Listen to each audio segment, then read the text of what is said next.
And Erik Skopil for Erik.com. Erik, very exciting game here at the Moda Center in Portland.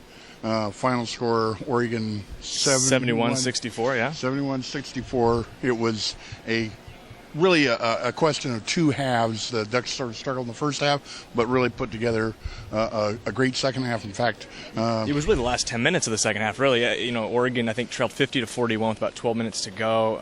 Kind of a scary time. I think the most they've trailed all season, and then put together a really solid last 12 minutes, especially defensively. Kind of kept the Illini, who'd really played pretty well to start the second half. I think opened 8 for 10 from the field, which is obviously really good. Did a good job of limiting them, and then offensively, Oregon kind of did what they've been doing all season, which is get out and run a little bit, which is something that Illinois did a really good job of limiting in the first half. I think only 2 points in transition. In the second half, I think they got 12. So that's a big thing right there. Well, interestingly, during the post-game interviews, Coach Dana Altman was not particularly pleased, and of course, being the old coach, he's never pleased. He's never pleased, never completely satisfied with that effort. Although that last 10 minutes is probably about as well as the Ducks have played all season long. Yeah, and he said as much. Obviously, there are things that they're always looking to improve. The thing for him is they want to be better a month from now, and then a month from, in February they want to be better. In March they want to be better.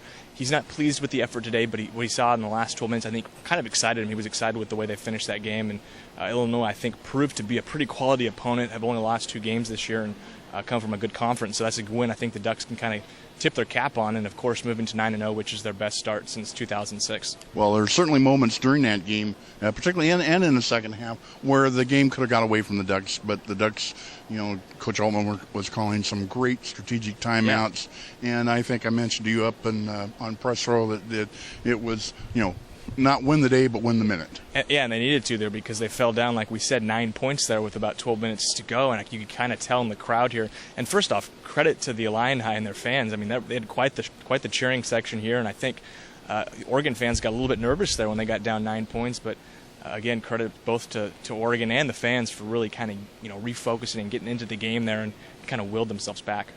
Oregon senior Mike Mosier, who grew up just a few blocks from here, had some interesting things to say about coming back to Portland and playing for the Ducks, and was asked about the senior leadership, and he expressly cited Jonathan Lloyd's play.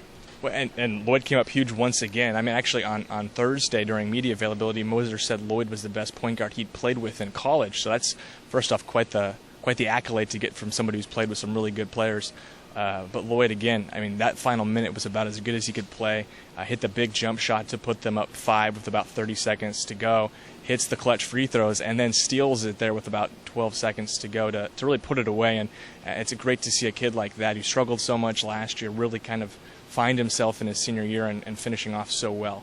Well, one has to wonder with the return of Dominic Artis, where is Dominic Artis going to find minutes to play? Yeah, and Dominic Artis and Ben Carter, of course, coming back next game just a couple of days from now, Tuesday night, at Matthew Knight Arena against UC Irvine. Both Ben Carter and Dominic Artis, who, of course, were suspended for the first 9 games of the season for that shoe ordeal, will be back, and it'll be interesting to see where they fit in. I think, actually, Carter might see an easier transition back into lineup just because they're so thin on the front court, whereas the back court, who do you take minutes from? Lloyd, Caliste, Young, Dotson, they've all played so well. It's going to be tough. Well, that's something to look forward to now.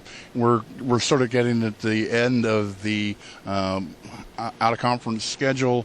I'll be down in San Antonio, Texas. You'll be here for the start of the Pac-12 season. So what's up next for the Ducks? Well, the Ducks, they got 3 more non-conference games here, 2 real tough ones here to finish off. That last 4-game stretch that they've been a part of. Ole Miss, Illinois, then UC Irvine, which has one of the toughest front courts in the country, will be a tough game for them. A couple guys over 7 feet, and then BYU, who beat Stanford pretty handily earlier this year. Those are going to be the final 2 games in that difficult stretch, and then on to conference play at the beginning of January, where the conference looks like it's about as good as it's looked in a long time. Well, we're looking forward to that. So for Erik Skopil, this is Steve Summers with Erik.com.